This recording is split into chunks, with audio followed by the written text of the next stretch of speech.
and we're back with another episode of the Lakers Fast Break podcast. It's Gerald Glassford coming right back at you here from Lakers Fast Break.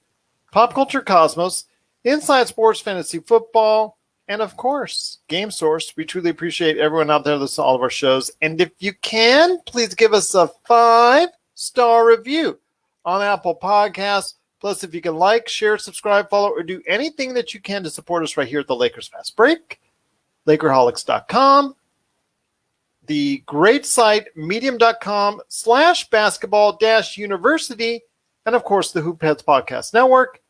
It is sincerely appreciated. Well, Game 3 of the NBA Finals is done and in the books, and in a critical must-have game because no team has ever come back in the NBA playoffs down 3 games. So it was the most important game in Milwaukee franchise's history in many, many years, in many, many decades, actually. The Milwaukee Bucks did pull it off with strong performances to close out both the second and third quarter. Giannis Antetokounmpo, another fine performance, very dominant once again, 41 points, 13 rebounds, 6 assists, but it's the help that came along with it this time around. A big difference from this time in Phoenix, both with Chris Middleton chipping in with 18. Not quite the performance you want to see from him, but Jrue Holiday decided to come back and join the finals with 21 points and 9 assists, plus strong performances from Bobby Portis coming up with a lot of hustle coming off the bench, and the Milwaukee Bucks with also some good defense provided as well on Phoenix, limiting Devin Booker to 3 of 14, 10 points only. Chris Paul, 19 points, an okay game for him, but they needed more than that. DeAndre Ayton, 18 points, but he got into some serious foul trouble. And Mikal Bridges, a terrible performance after 27 points on just a few days ago in Game 2. Only got 4 points in Game 3. Very disappointing indeed, but the Milwaukee Bucks defeated the Phoenix Suns 120-100. And here today to talk about the game itself are 2 great guests again this time around. Once again, we have the mastermind of Lakerholics.com. Please be part of the conversation today at Lakerholics.com. It is, well, I know him as Tom Wong, but you know him as Laker Tom. And Laker Tom, great to have you back, my friend. I know you wanted the Phoenix Suns to win. Unfortunately, they just pulled up an egg. Something we saw, lack of composure in both the second and third quarters. Something we saw a couple times during the Lakers series where they just lost their composure. They lost coordination. The crisp passing that we actually even saw a couple times during the first quarter when they had a lead just fell apart from there. Well, they went through these streaks where they couldn't hit a basket for the life of them. And Giannis was relentless. You know, he was attacking. I'm just amazed that they don't see a future with Giannis as a center because he is a load to handle. I mean, he put Ayton in certainly looks better trouble. at that position. It sure seems that way. I mean, but I'm sure Bucks fans. I'm sure there's an element of Bucks fans that go through the same trauma that Laker fans do, who want Anthony Davis to play center. You know, how can you have your best player playing his best position and not treat that as your most powerful weapon? But give the Bucks credit. You know, fans have to remember that we haven't seen anything except teams hold court so far. The home team has won all of these games. And despite the numbers, I think only 4 out of 122 teams or 122 teams have survived a 2-0 start to the finals. So, you know, it's still just holding home court. They're doing exactly what the Phoenix Suns did the first 2 games, which is win at home. Booker had an off game. You know, it's a lot easier to shoot in Phoenix than it is in Milwaukee. It's a lot easier to shoot when you're ahead 2-0 and you're playing really well. And the Bucks knew that they basically this was a do or die game. This was an elimination game almost for them, even though they're not eliminated if they lose it. But if they go down 3-0, they're just not coming back. So they came into this game with the proper mindset to be aggressive, to attack all the time, and they played real well. It's just one of those games, and the big game will be the game on Wednesday night. because the Suns can win that game and really solidify their home court advantage by going up 3-1 on the Bucks. The Bucks can, by the same token, can tie the game and send it into a 3-game series. So it'll be fun to see. As a Laker fan, I have sort of mixed feelings. I wanted the Suns to win, and I would have been happy to see them win. I think the better the Suns do, the better the Lakers look. And they're a West team. They're a team that comes from the same division as the Lakers. So I'm always rooting, with the one exception of the Clippers. I always will stick with the team that's in my division and so forth. But good win by the Bucks. Great game by Giannis. Man, he is a load.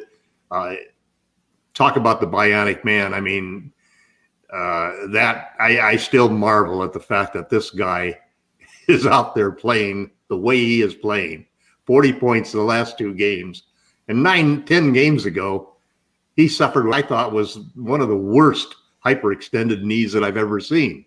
I mean, that knee was at least 3 or 4 inches twisted the wrong way, bent out the wrong way that it should have been. And it's just amazing that his tendons were strong enough to not end up with a serious injury. But congratulations to the Bucks. And at least we still got 2 games to go, maybe 3. I'm not even sure if I'm going to root for any team outside the Lakers after that report I saw on how much taxes they're saving on the tax rate, like Steve Ballmer and all the other tax owners are. That's kind of makes me angry that I'm paying more in a tax rate than they are. Yeah, you buy a club and you can depreciate the players and your TV contract. I mean, how nice is that? That's pretty nice. And LeBron James has like 15% more on what he makes. Now, mind you, he still gets a nice cut, and we'll get a nicer cut to come this weekend when Space Jam appears, which I will have a review for either late this week or early next week on this show. So stay tuned for that, or the Pop Culture Cosmos, either which one. I'll have it for both. But also today here to talk about the NBA Finals and a place where you've seen a lot of Space Jam's commercials, which has actually been, to me, more interesting than the NBA Finals. He's a good man indeed. You got to check out what he's doing at medium.com. Also as well, you got to check out when he's there, Basketball-University on medium.com. It's a great place to go. Extensive articles, very in-depth. I highly recommend it. I actually checked out another one the other day. It is Spencer Young. My compliments to you, sir, on your fine work at Basketball-University. Do you find it more interesting than what you're seeing at the NBA Finals? Wait, could you repeat that? Do you find writing your articles right now more interesting than watching the NBA Finals? I mean, I guess it depends on the topic. It's easy to get invested in any part of basketball for me. I think, if I just thought hard about like Giannis's journey, think about him coming from Greece to the US, I'm sure I could get myself totally locked into the NBA Finals. So. What was he, the 13th pick? Considered a reach at that time in the draft. There were several players ahead of him that have actually fizzled out in the NBA. So, yes, kudos to him. But the thing I want to ask you is about Giannis Antetokounmpo. Antetokounmpo scored 41 points today and was very dominant at times. And yet he scored 42 points in Game 2 and was also very dominant at times. So I want to ask you this. There's a correlation of him on the floor being a plus and a plus minus, which Laker Tom and also myself point to all the time as far as the box score. How were they impacting the actual overall score out there on the court? Did the same thing again, just a truly outstanding performance. But this time around at home, Milwaukee gave him a lot better support. Yeah, actually, if you look back at the regular season, the Suns can't stop Giannis Antetokounmpo. I think he averaged 40 or 41 points per game against them. Something like that, yeah. Yeah. So, and I mean, DeAndre Ayton's the only person who's strong enough to stay in front of him, and he got into foul trouble today. And it's pretty easy to get switched. So, yeah, I think the series is all about Drew Holiday. It's all about Chris Middleton. It's all about their pick and roll defense, because Giannis is their constant, right? He's the one person who's going to score a bunch of points, grab a bunch of rebounds, and get assists to 3-point shooters. It's so funny because Jay Crowder, on 2 occasions now, on a major spotlight, both today and in Game 2 of the first round of the Western Conference playoffs with LeBron James, seemed to make the same reaction as they blew by him, both him and Giannis Antetokounmpo, like that, as they're blowing by him for an easy slam dunk. In case of LeBron, it was a layup, but still, it's just something where, okay, like you said, very, very, very dominant on that end of the floor, and they don't really have an answer for him, but yet they were able to go ahead and provide in Phoenix enough support against the other individuals there in Game 1 and Game 2. In Game 3, you did not see that kind of support. I mean, Mikal Bridges from 27 points to 4 points. Devin Booker from the 20s, he was averaging down to 10 points. Really just a subpar performance by both of those individuals. Chris Paul was okay. He did end up with 19 on the box score, but just to me, it seemed like it was very underwhelming as well. Well, I think historically, right, there's a saying that role players play well at home and they don't play well on the road. And you add in the fact that between Cam Johnson, Jay Crowder, and Mikal Bridges, that those are like a revolving door, because some nights it's like tonight and Jay Crowder goes for 18. Some nights it's like Game 2 where Mikal Bridges goes for 27. Or some nights it's like Game 1 where Jay Crowder didn't make a shot, right? They're inherently inconsistent, and history will tell you that role players don't play very well on the road. But Devin Booker should be a different story. I'd agree, but I guess I have a little bit of leeway because it is his first playoff run and his first NBA Finals. But, I mean, you saw this against the Lakers in Games 3 and 4. He scored, I think, 17 points in both those games. So his inexperience has shown at times. But, yeah, I think, obviously, if Phoenix is going to win, they need more than 10 points. Absolutely. So I'm going to close out this part of the conversation with this. I'll hit Laker Tom up first. Laker Tom, you're going to see, like we said, on Wednesday, they have a couple extra days off, which the finals usually gives you. With that, there's going to be a major Game 4, like you said, and you already described it to everybody out there as far as what's going to happen, whether it goes back to Phoenix 2-2 or 3-1. After all is said and done, who do you think is going to end up with that Game 4 victory? I still favor the Suns being able to come out and steal a game on the road. They do have the best record in the league for a road team during the regular season and during the playoffs.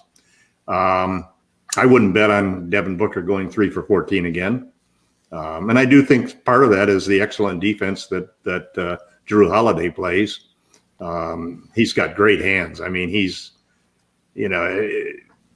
you have to appreciate a scorer like Booker and understand that there were a couple of games where Patrick Beverley did a terrific job on him, and there's been there's that same potential for Drew Holiday, first team All NBA defense, to make it difficult for him to score. And part of it is just basically having those quick hands to knock the ball away, to keep Booker from getting to his spots. He just wasn't hitting his shots today. And in fact, other than DeAndre Ayton early in the game, who seemed to be hitting everything, even a couple of mid-range jumpers that he took, none of the other Suns seemed to be hitting anything. You had 1 for 5 for Chris Paul from deep, 1 for 7 for Booker from deep. So other than that 6 for 7 from Jay, the Suns did terrible. They only hit 9 threes. I think there was one of those games where they had 8 or 9 in the first quarter alone. And so when you're not hitting your shots like that, it really affects the game. And momentum in the game very often follows either great plays on defense or alternatively guys hitting their shots on offense. And it's sort of, it's contagious, and you'll see those streaks. It's why the game is such a streaky game. because it's 2 or 3 threes in a row can break a game wide open like they did in this game. But I think there's a good chance that the Suns, it's their opportunity. They've risen up in every one of the series that they've had so far, and Game 4 is the big game. You don't want to let that 2-0 lead slip away and turn into a 2-2 tie where it's anybody's game. They still do have, home court advantage. So I expect the Bucks to come out just as desperate because, the odds are pretty slim when you're down 3-1. So, it's again not an elimination game per se, but a must-win game for the Phoenix Suns. Well, there you go, indeed. Spencer, you heard the thoughts of Tom. Game 4, who are you looking at, and who do you think will come out on top? I'll take the Bucks in Game 4. I still think until Drew Holiday went off in the third quarter with a bunch of 3-pointers, I still felt like you could have gotten more offensively in the first half. I think you still have more room for Chris Middleton to play well. But I mean, I could be wrong. I guess if the Suns were like a more championship-tested team, I would probably say they would take Game 4. But obviously, I think Laker Tom did a good job of explaining how desperate the Bucks are going to be. It's not going to be easy to take Game 4 at all. The Bucks are going to fight to the death to take that game. I think just the vibes I'm getting, I think I'm going to go ahead and say Milwaukee is going to go ahead and tie up the series as it heads back to Phoenix. I actually predicted Phoenix in 6, so we'll see what happens if they can take any kind of momentum back to Phoenix, or if Phoenix comes back on Milwaukee and provides a lot better performance. We'll wait and see, but we will be here to go ahead and wrap up that game. Plus, I got a ton of podcasts that I got to go ahead and put out. TJ Johnson on the ESPN Scandal. Lee Montville, award-winning author Lee Montville, is also coming up on the show this week. He's got his book that's coming out on Tuesday, Tall Men, Short Shorts. It's a great, great book on the 1969 NBA Finals. So that's going to come out this week as well. I will go ahead. I think I will hold off on my mock draft 3.0 as far as giving an audio version until maybe the weekend or early next week. So we'll see what happens there. If needed, I'll pop it on there. But I have a feeling I got a ton of stuff coming up this week for the Lakers Fast Break. So look out for that. But guys, before we head on out, because this is the Lakers Fast Break, want to go ahead and mention the Lakers. Thank goodness that there's still mention of the Lakers. And in Lakerlanders always talk about what are they going to do? What can they do? What kind of moves? And that's something that still we get a lot of people listening to us based off of that. So there's still a lot of interest in what the Lakers can and will do. Some of the most interesting 2 words that have been said over the past 48 hours were by Andre Drummond, and they were Shanghai, China. So I heard that he might possibly be heading towards the Chinese Basketball League. Did you hear that same thing, Laker Tom? I hadn't actually heard that one.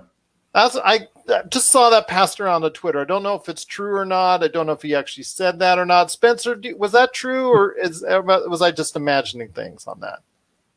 I mean, if you ask NBA Twitter, it's definitely true. Well, I mean, yeah, NBA Twitter always says if it's on there, it's true. But would we like to see him play in China this next season? I think Laker Tom would be the first. I think that would be a great idea, yeah, Andre. Actually, you know what? I think Laker Tom is heading over to the fax machine and drawing up one of those contracts right now for the Chinese Basketball League and sending it over to him. So he'll show up across the sea and say, I sure like that better than him taking the MLE and re-signing with the Lakers. Exactly. So, yes. So all kidding aside, and like I said, we'll find out if that is actually true or not, if Andre Drummond is playing here or overseas. I still have a feeling he can get a nice contract here, but hopefully not from the Lakers. But be that as it may, I've also been told by Laker Tom that we need to go ahead and sit down and make our own suggestions on the 5 moves if we were sitting there at the top of the food chain in the Lakers front office, and Spencer and Laker Tom or myself were running the team, what 5 moves we would make in order to go ahead to see if we can build this roster up a little bit better. And I'm going to start with you, Spencer. So let's start with you. Okay, you're in the big chair, my friend. You're in the big chair. Jeannie's looking at you. All the Rambuses all both of them, the nice, happy couple they are. They're looking at you. Hopefully they're not saying too much because, they've interjected quite a bit lately.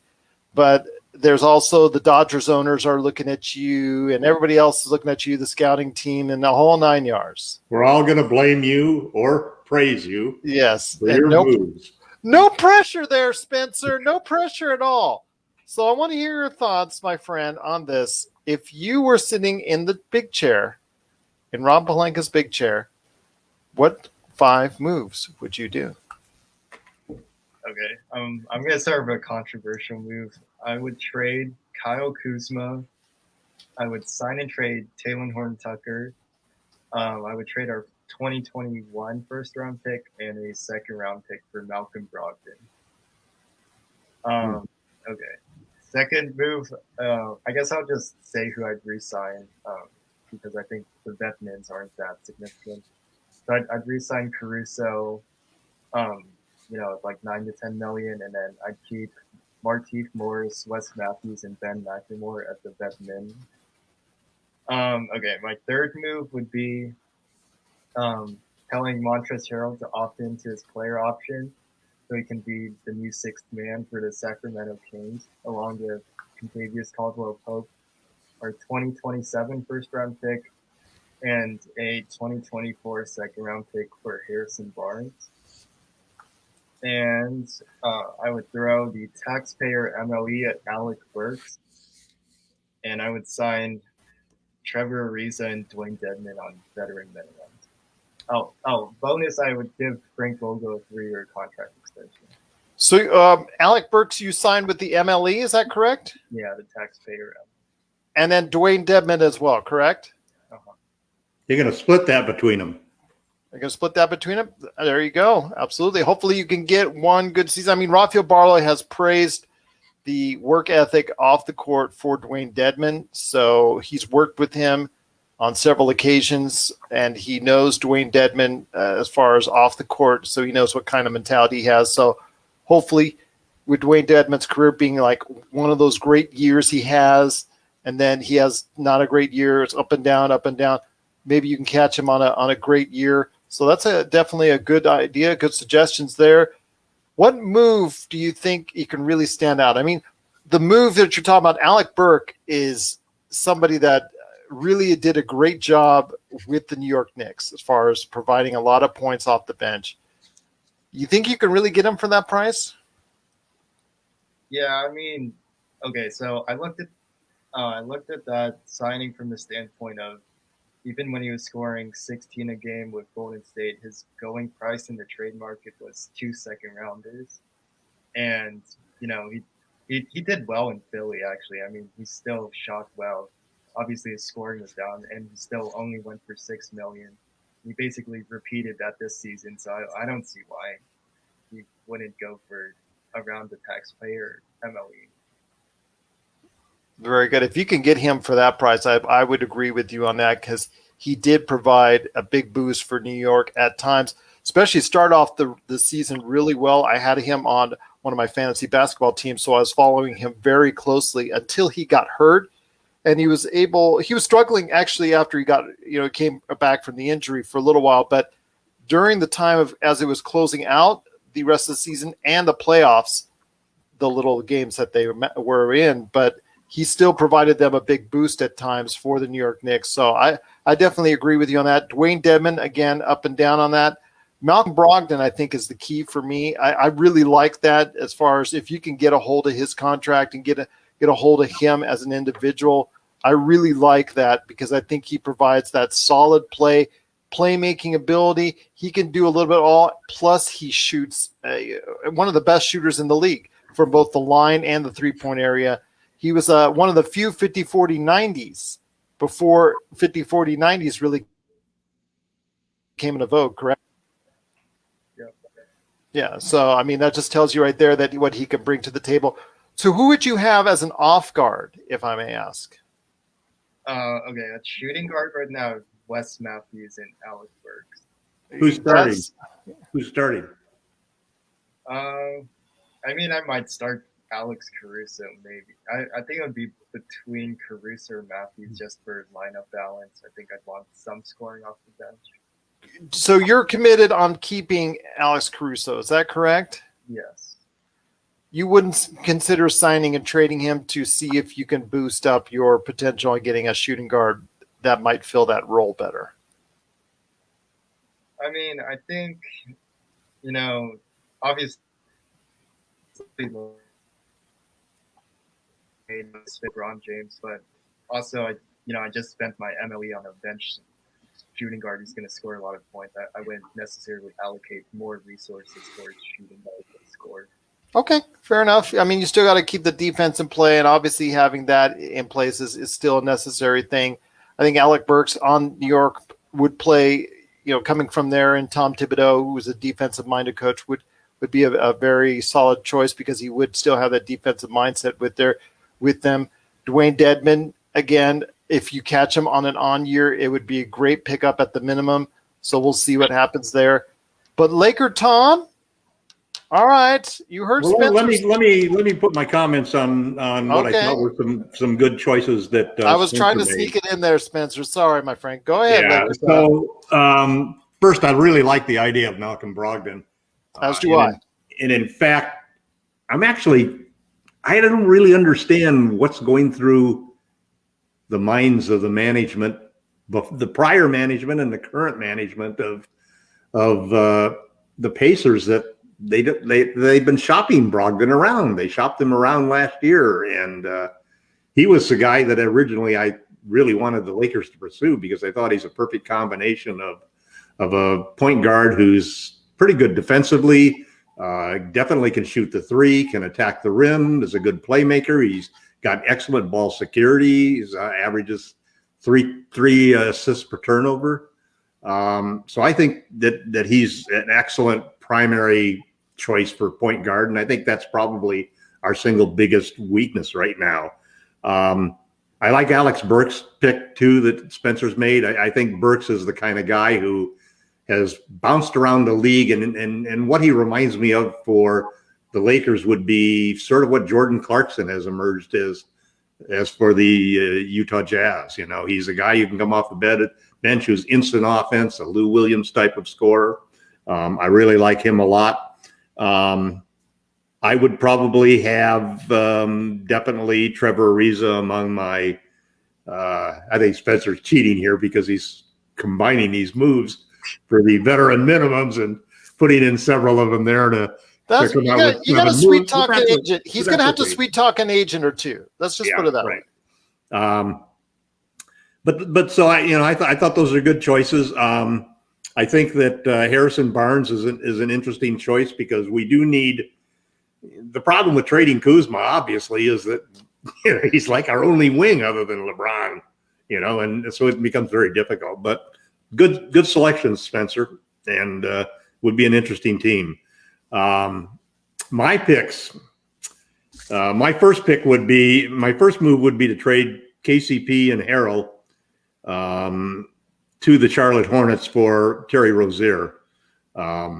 Rozier's been on the trade block a couple of years with them. He's makes $18 million now, but he's got 1 year left on his contract.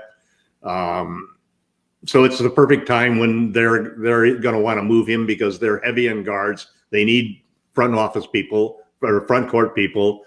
They have a lot of interest in Harrell, and I think that makes good sense. And I'd have Rozier be the starting point guard. He's not really a true point guard. He's sort of a combo guard in that sense, but he does distribute the ball pretty well and take care of it. But he's a prolific 3-point shooter. He shoots 8 threes a game and hits them at 39%. So I think that he's exactly what the Lakers need to replace Dennis Schroeder. My second move would be to follow the same path. I'm looking at trades. I just love the fact that you've got this all written down on a list, and that sound that people just heard was you turning the page to page 2. I don't know how much longer. Maybe this is like a 500-page deal, but yes, I appreciate it. It's a 5-page deal. It's a 5-page, 1 page for each. I'm just making sure. So my second move would be to go to Sacramento and trade for Buddy Hield.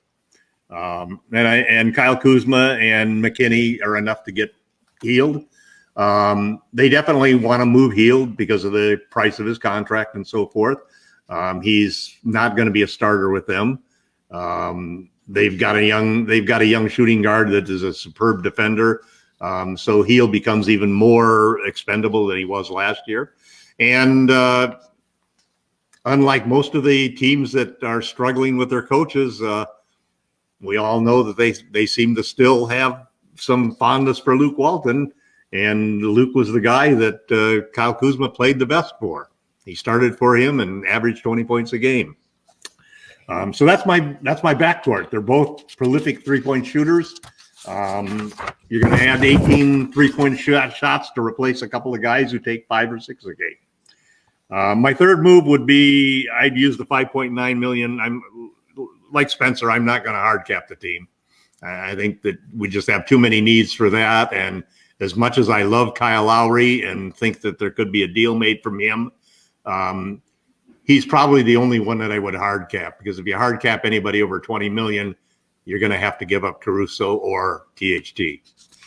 So I would use the MLE, the taxpayer MLE, which is like 5.9 million a year, and try to get Nerlens Noel at center.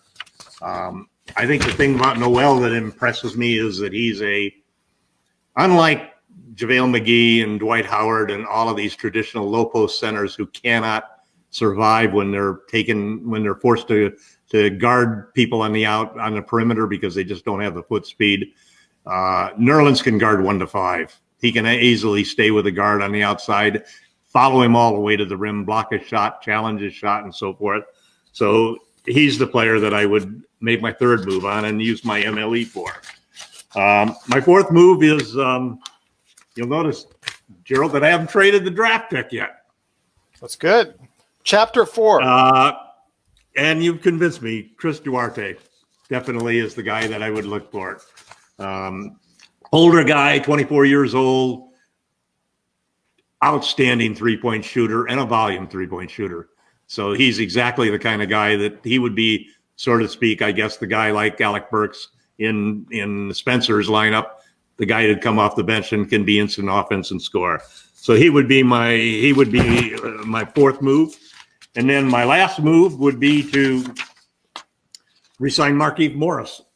I think he's of all of the minimum contract players that we have, he is by far the most important, because I think he's the guy that if Anthony Davis is going to play the 5, he's the guy that's going to play the 4, because he stretches the floor. He can defend bigger people.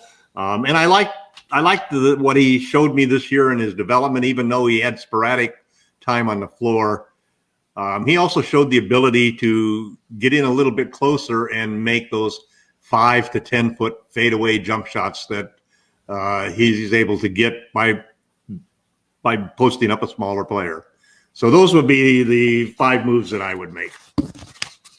Well, there you go, indeed. Well, if you have any suggestions for the moves out there, please, I would love to hear your thoughts and feedback. I know we'll see it at Lakerholics.com. I do want to say, first off, before I go into anything that I'm going to talk about, is the Andre Drummond did actually say that on a podcast in regards to what else in this day and age in 2021, the creation of an NFT, because we need that oh so much in our society, more NFTs. So, yes, in talking about that, he was talking about if he need be, Shanghai, China would be the place or one of the places he would be considering in regards to that. And that's up to him if he wants to go stay in the NBA, possibly a minimum contract, possibly maybe a mid-level. We'll see what happens there. First move, I would say, is we do not sign Andre Drummond. Okay, that's the first thing. Second move is Jared Dudley, offer him an assistant coaching job because his playing days are done. The 15th man. No, I probably put it as the 5th, maybe 6th assistant coach. Probably put him somewhere along there. 7th thing is, in all seriousness, I would actually talk to Rajon Rondo's agent with permission from the Clippers and ask if they would go ahead and allow him to be an assistant coach. So I think Rajon Rondo is a future coach in the making. So that would be one of my first moves I would make. Plus the fact that I think just having him there with LeBron, again, you struck gold with it once. I might work again just to have him there as a force on the sidelines. That would be one of my moves. And then also beefing up the scouting staff. As I said on the last podcast, I think everybody loves Jesse Buss and the hard work he does. I know Jamie Sweet does, but again, I don't see those kind of moves at the back end of the roster. And I know Laker Tom doesn't put a whole lot of stock into it, but the moves some of these teams have made in the past couple of years, especially playoff teams, have added some key contributors to the roster. Cameron Payne, again, Trey Burke, some others that have been able to. Christian Wood. Tucker. Yeah, PJ Tucker, Christian Wood is another story. Again, where that started out as a 14th, 15th man in the beginning of 2019. So you have situations there where you have good scouting staffs that are able to foresee or possibly see these type of potential. So I would beef up the scouting staff to go ahead and try and be on the lookout for more players in the G League, more players in Europe, more players in China, more players in Australia, wherever to go ahead. We don't seem to ever get anybody from Europe. I mean, it's Hello. like we're really underrepresented there. Exactly. And it's like, maybe it's a situation where they just don't want to spend the money. But to me, I think that's disappointing because you see Campazzo, look what he did. We don't have a salary cap for any of those expense areas. But still, a player like Campazzo, he was offered a chance. He played very well in Italy for years, and he comes over as a 30-year rookie. Mind you, he was small, and on the defensive end, he hurt. But as a guy coming off the bench before Jamal Murray was hurt, he was such a spark plug and could find anyone, anywhere on the court. And just those kind of maneuvers seem to be pulled out, like you said, Tom, always by other teams than the Lakers. So it's kind of irritating that it continues to happen. And to me, it sounds like, everybody talks about the great drafts that the Lakers always have, which is true. They've had some very solid drafts, and they're very good at that. But the problem is, once they're a professional, do we just stop looking at them? Because it seems like we do. It just seems like we go ahead and just ignore everybody else on the face of the earth after they've gone ahead and turned pro. So we need to go ahead and expand the scouting department on that. That's, to me, is something I would go ahead and do a lot more. I think also the fact is we need to bring in more outside people from the outside as far as people with different, fresh looks. It always has to be, this, Tom, Laker mentality. Let's bring someone that's former Lakers. Sorry, this is 2021. You need to bring a fresh look, like a Spencer. Bring a Spencer in there with a fresh mind, fresh look. How he's done so well for this show since he's come on. It brought a spice of life as far as fresh perspective from things. Do that type of thing there, whether it's someone that's young, someone that's just retired, someone that's been experienced somewhere else, just some type of fresh. And it's not just a retread like David Fizdale all the time to the assistant coaching staff. I'm talking about something more substantial. So I'm hopeful that they'll be able to go ahead and get a better line on that. It just seems like it's the same old with the Lakers. And that to me is kind of disappointing. But getting to my players, I'm going to agree with both of you on something. If they can pull off with the right set of maneuvers, I would focus in on Malcolm Brogdon and Buddy Hield. If I could get that as my backcourt by the end of the day, as far as whether you want to go ahead and package Kuzma and the pick to one area, and then you go ahead and get a sign and trade with Caruso. I think Caruso would be someone that you're going to sign and trade, and I would have to go ahead and move.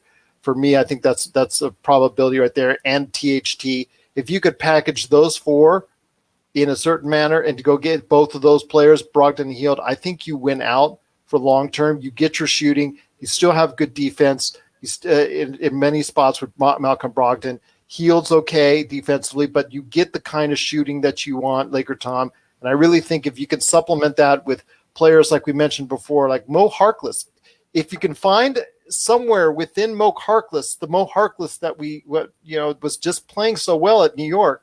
I don't know what it is about when they go play at New York, but something that they they play well in New York. If you can find the 40% shooter that plays great defense and you pick him up on a minimum contract, you'd be outstanding there. Demarcus Cousins as your 5. You talked about it before. We love Demarcus. We love the idea of playing Demarcus, and to give him the starting spot or to give him a major contributor off the bench, if you play AD at the 5, that would be the best option for you right there for me, even though if you get Dwayne Dedmon, that'd be another thing I'd consider. But then again, which Dwayne Dedmon are you going to get? Are you going to get the Dwayne Dedmon that choked on his contract once he signed it, or are you going to get the Dwayne Dedmon that really did what he could to earn that contract. So with all these guys, Harkless, the same thing. He signed a big contract and then goes down from there.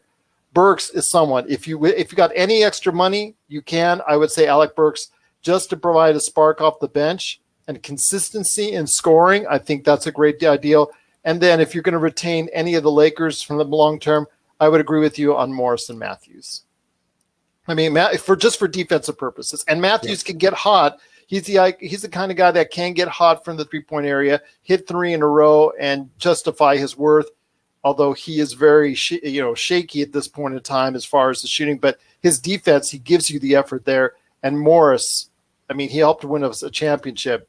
There's two of the best minimum salary guys that you can get. Yeah, it also gives you some continuity, in that they know they played for Frank now for a year. They know what the situation is. They understand how to play with LeBron and AD. So it makes a lot of sense. And I do love. I wouldn't have any hesitation at all. In fact, I would probably prefer Brogdon over Terry Rozier as a point guard. So much steadier. I mean, well, I think Rozier's got the higher. I think he's a better defender. I think that's the main thing in my mind. But Rozier is like that high ceiling because he can give you that 30-point game that Brogdon may not be able to. And like Brogdon, he only makes $18 million. Brogdon only makes $21 million. So you're getting guys. I mean, even though I went through this whole thing, I end up with a payroll of $156 million, luxury tax of $47 million, and you're over $200 million. Yeah, with the lineup that I chose. I mean, but Brogdon and Hill. I don't have a problem spending Jeannie's money. Jeannie might feel a little differently. But Jeannie's going to have to realize that at this point in time, that's what you're going to do. Is what you're going to get. You got 2 years of LeBron left. You better make sure that you go all in. That's what we talked about. And with Golden State ready to go ahead and bundle their draft picks to get someone really good, because if you don't get someone really good with those draft picks that they can package, plus the number 2 pick from last year, they can also bundle him in a trade. Mr. James Wiseman. I mean, they can go ahead and bundle all 3 of those things to get a really good player. You've got them serious there. They're going to give it one last shot. You've got Phoenix. They're going to be in the picture next year. There's no doubt about that. Utah, top 4 teams. Yeah, Utah is not going to have that far of a drop off. I mean, Dallas has talked about doing everything they can to go ahead and try to build around Luka, even though that's still a disaster area right now. But Jason Kidd's walking into something hopefully he can fix for Dallas fans out there.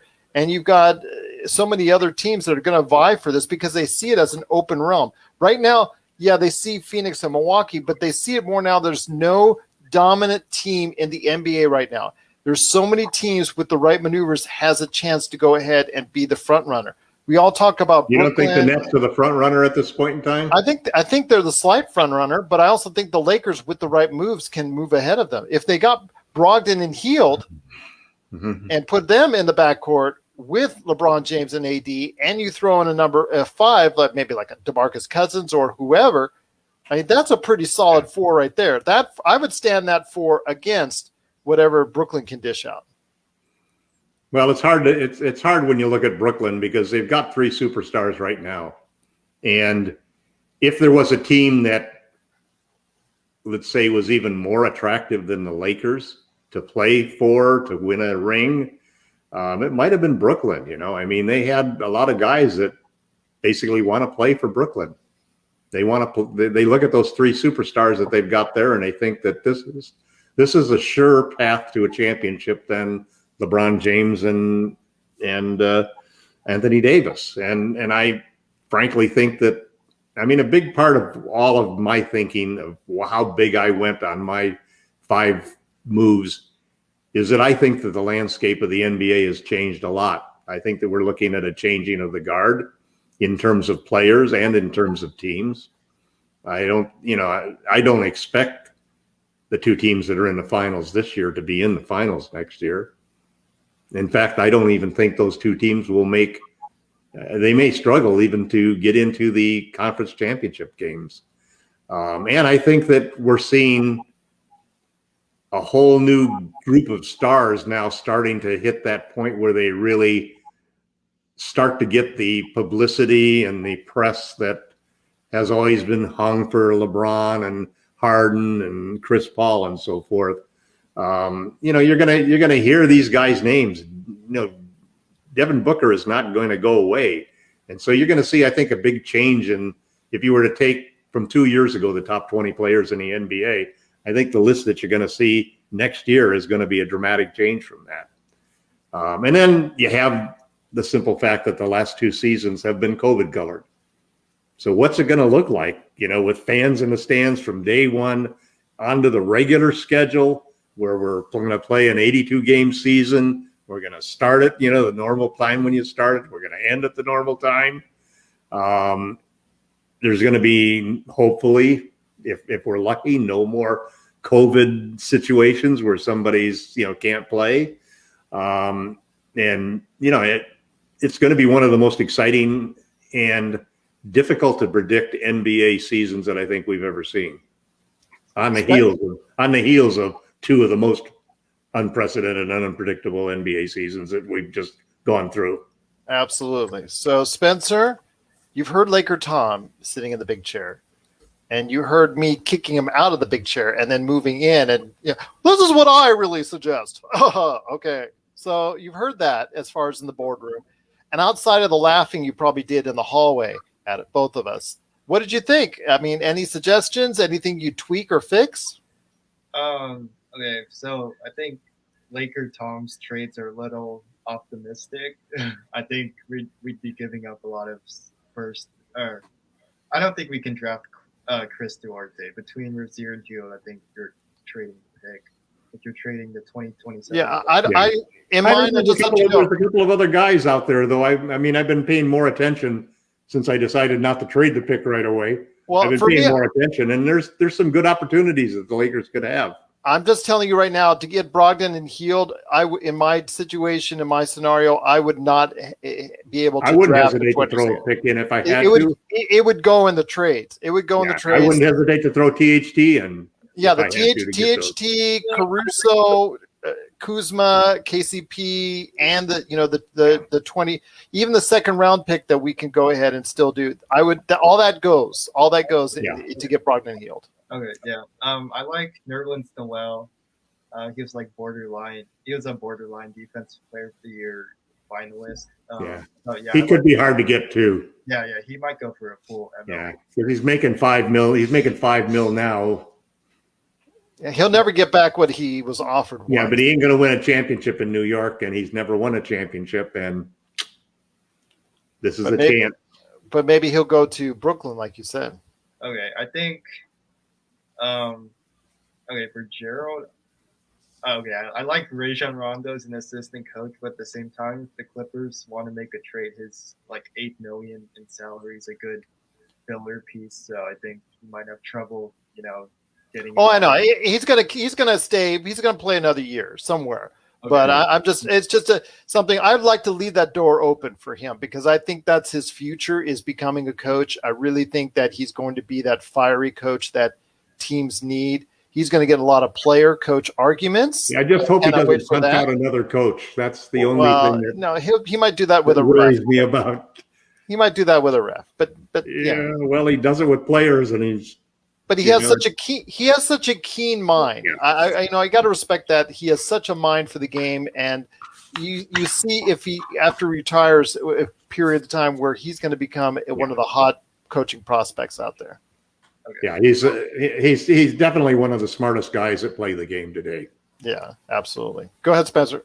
Okay, I think for your scouting grant, I agree that we could use more overseas talent, but the one caveat I would say is that Dallas with Trey Burke, they got the bubble was a test run. I'd say same with that's what I meant last year. Last year's Trey Burke was great. This year's Trey Burke was back to what was but he was so tremendous last year. You have those fines that help you on a 1-year basis. I agree. We shouldn't have signed Dion Waiters and J.R. Smith. Yeah, they became cheerleaders by the end of the playoff.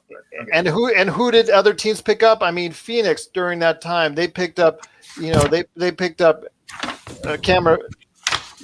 Tom, can you do that on a mute, please? Sorry. They picked up Cameron Payne during that time, and again, Trey Burke, who did such a great job initially for them, and then Campazzo this year. these guys will give you like 1 year normally, traditionally, of really great value before they go off and sign another contract, or you re-sign them at a great rate and they don't produce the way they once did. But you get that 1 year, the 1 year that you really could help you win a championship. That's what I'm looking for. Okay. Yeah, I'm in full agreement with your point about Lakers just bringing in Lakers as staff. I think, I follow a lot of teams in the NBA, and that kind of stands out to me. Like, there's so many LA Lakers in the front office. I've never loved that. I never loved it at all. Purple and gold. Okay. Yeah. Yeah, obviously I pushed for I would like trade anything for Malcolm Brogdon, basically.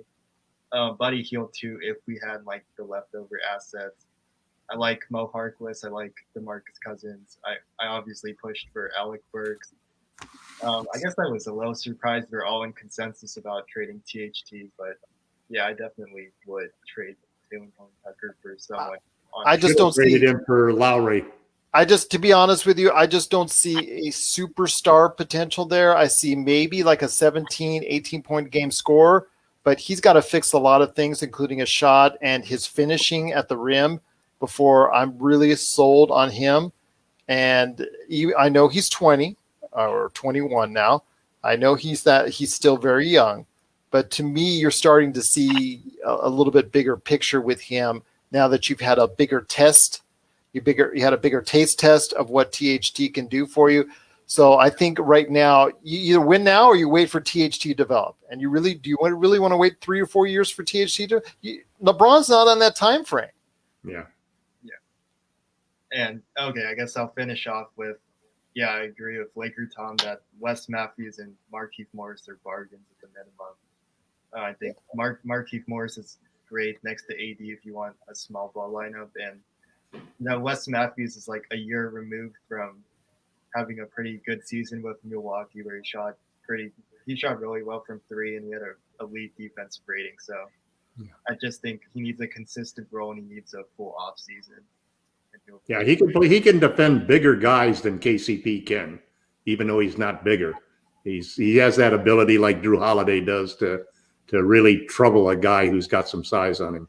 I just don't think making him the starter is the answer. No, I don't think so either. If you have him coming off the bench for 15 to 20 minutes a game, I think that's probably his best role at this point in time in his career. I have one idea to throw out to see what you guys think of it. This was my alternative path, if you will. My alternative first move. I'm ready. Hit me with it. Okay.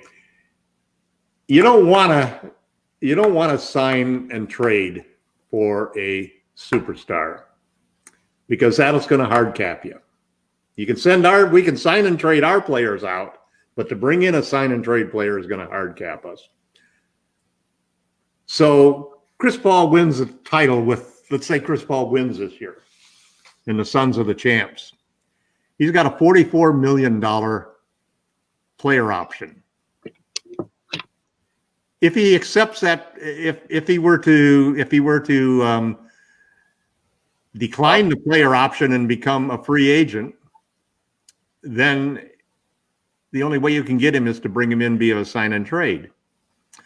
But what if he has conversations with LeBron and Carmelo, who's another guy that I'd probably bring in on a minimum contract, and there's a chance to finish his career playing for the Lakers, playing with his banana boat buddies, LeBron James and won't have Dwayne Wade, but they'll at least have Carmelo Anthony and LeBron James and Chris Paul, 3 of the 4 banana boat guys. And since he's signed, and if he declined his player option and was up there for $44 million for the last year, the Lakers could trade for him with Kuzma and KCP. That could be a straight trade right there. And it takes our only 2 non-sign and trade assets that we really have that are worth more than the $1.9 million, and if we guaranteed McKinney. That's the only other thing we got to trade. Otherwise, we have to figure out how to do a sign and trade for Schroeder or Harrell or Kuzma or THT. But you would get Chris Paul. you would not be hard capped. And that's an interesting thought to think about for starting the year for the Lakers, because Chris Paul, last year I said that I would have traded for Chris Paul. And this year I definitely almost felt the same way, although I'd rather have 2 stars that were younger in the case of let's say Brogdon and Hield, for example, or Rozier and Hield. But after watching Chris Paul play in these playoffs, the guy's got some stuff left in the tank, man. He's not past that. And if you could trade for him, knowing that he was going to be a free agent next year, so it's a 1-year deal, what do you think about that as to the team's first move? That appeal to either one of you guys? Did you say he's on a 1-year deal?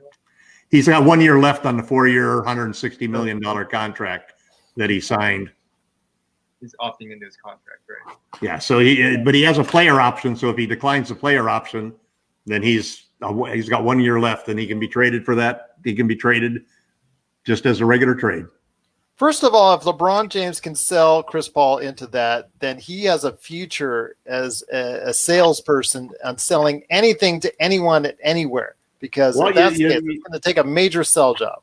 I know, but did you watch Chris Paul in these playoffs? I understand that. I'm just telling you on Chris Paul's perspective. I mean, LeBron's going to tell you, okay, that our team is going to end up being better, even though we think that they're a better team with LeBron and AD than what Chris Paul has now. Imagine them with, let's say they ended up with Kuzma, KCP, and the first-round draft pick. Well, I still think that because they've got big salary problems coming, not this year but next year, because they've got a 39. It'll be almost a $35 million contract to max out DeAndre. Then you've got Miles. Then you're counting on a whole bunch of ring chasers to come at you with a whole bunch of minimum contracts. That's all. They also got to re-sign Cameron Payne. That's probably going to be at least $10-15 million. They have early bird rights on him, so they're going to go at least to the MLE. So they're at $124 million right now. They're going to be a luxury team, and Robert Carver's never paid a luxury tax. Robert Sarver. Yes. So there's reasons for the Suns to want to actually make a deal. Sort of a Kyle Lowry. We're going to send Kyle wherever he wants to go. We're going to send Chris wherever he wants to go. But I think you're right. This whole thing has to start with a conversation, a banana boat conversation between Chris and LeBron and Melo when they're all down in Florida riding on that banana boat to figure out what they can do. Well, if that's the case, I mean, again, that means LeBron is a salesman like no other. But Spencer, your thoughts on Laker Tom's proposal right there? Okay, I think just like knowing Chris Paul, he's going to opt out and he's going to want a 3-year deal worth $33 million. You know, he's like, well, if he opts out, we're not going to do it because we don't want to sign and trade. He'll want a 3-year 100. I bet you go for a 3-year 100. He wants, that's the rumored price, and he's the Players Association president, and he's the one who always pushes for, people like him to get max contracts, right? Would that be his 40? How he can get so many votes as president, huh? But let me ask you this, Spencer. Would that be his 40 contract, the contract that leads up to 40? Because I think there's a limit after that. You can only go year by year. Isn't that correct or something like that? There's a limit to 40 you can sign. So that would make him 39 at the end of that contract, or 40? 30. He's 36 right now. So it'd be 39, 40. Okay. So, I mean, if he could get away with a 4-year deal, but I think after 40, I think that you have limitations on how long you can sign and agree to contracts. I mean, Vince Carter could probably tell me better than anyone, but I will say that it's a nice proposal. If you were able to get it, then you would have 3 stars, but you are dependent now on a lot of ring chasers signing minimums to try and get some type of balance on that roster. And if you can't do that, then you're really got a whole lot of weight behind 3 individuals. And, with Brooklyn, they still had some depth. You still had some individuals Joe Harris, I thought was really going to play for them, but he didn't. But still, they've got some components there that they had to count on. They had to count on Blake Griffin coming back over. They were going to count on LaMarcus Aldridge. A lot of ifs there, too, for even them, which are really hard caps. So, yeah, they can do it. All more power to them. But I have a feeling Spencer is right that he's going to opt out. He's going to ask for 3 years, $100 million, because he is the big prez for the players union, and trying to maximize a deal specifically catering to him or individuals in his bracket with his ability. And there's only 2 or 3. That tells me right there that that's going to happen. So I have a feeling that's what he's going to do. I mean, I agree with Spencer. I don't think he's going to stay for just, and finish out the final year of the Phoenix contract. Especially now, if he just cashes on it, even if he doesn't win, he's already proven his point, I think. So I also think there's a little bit of like a basketball fit problem where, like, Chris Paul and LeBron at this stage in their career on defense, what they like to do is guard role players and just yell out like schemes and all of that. Like if you look at the list of players Chris Paul guards, he guards like the worst backcourt player. LeBron a lot of times will let KCP or AD take the best wing scorer, and then you're gonna have to go up against like the Clippers and that. So at some point, you're going to be asking a lot of 36-year-olds to guard the best players. They both like playing that roam position. Yes. So that would be funny to see. Okay, LeBron, I'm going to roam. No, Chris, I'm going to roam. Okay, we'll both roam. And then you're stuck three on 5. Well, 2 are just trying to hack, because we've seen points where LeBron just stands there and lets the guy. But when you compare it to the Nets, and that's really why you're bringing in a third star. When you compare it to the Nets, you've got 3 guys who basically are two-way players. I would definitely feel that Chris Paul can do a better job on Kyrie Irving than Kyrie Irving can do on Chris Paul. And I think the same thing holds true with LeBron James and Anthony Davis compared to the other 2 superstars on the Nets. I mean, that's the advantage the Lakers get. But I think also we've seen evidence as to how important a third star is in these playoffs. When you have one superstar and you lose them, you are out. When you have 2 superstars and you lose one of them, you still have a chance, but not against the best teams. But if you have 3 superstars and lose one of them, if they're the quality that the Brooklyn Nets have, they can survive that and still win a championship. I would have liked to have seen, in another universe, we traded THT. They gave him Schroeder, KCP, and THT, and we got Kyle Lowry. And in that universe, we might still be playing today. Well, they didn't, so we're here. So hopefully some of our moves can pay off. If you have a suggestion out there on some moves, whether it be 1, 3, or 5 that you'd love to go ahead and share with us, please do so at Lakers Fast Break on Twitter, at Laker Tom. Spencer, are you on Twitter?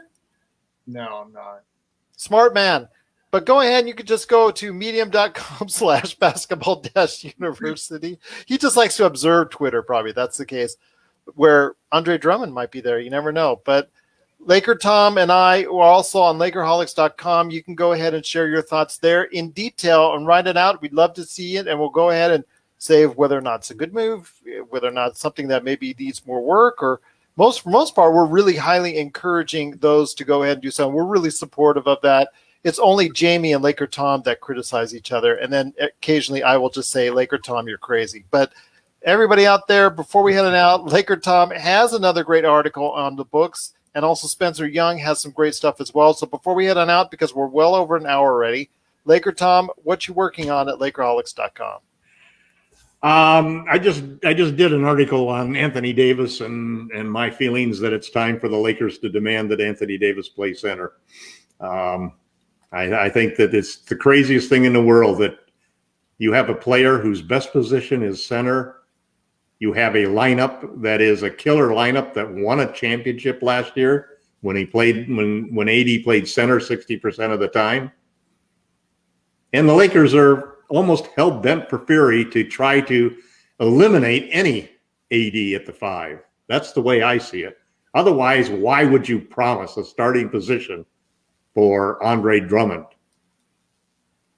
It doesn't make sense at all. If you're going to get a center, for God's sake, don't get a guy who can be played off of the court defensively like JaVale McGee, like Dwight Howard, like Andre Drummond. Get somebody like Nerlens Noel, who basically can guard out at the perimeter, has the foot speed to make to rotate and switch and do all of the things that Anthony Davis can do defensively at center.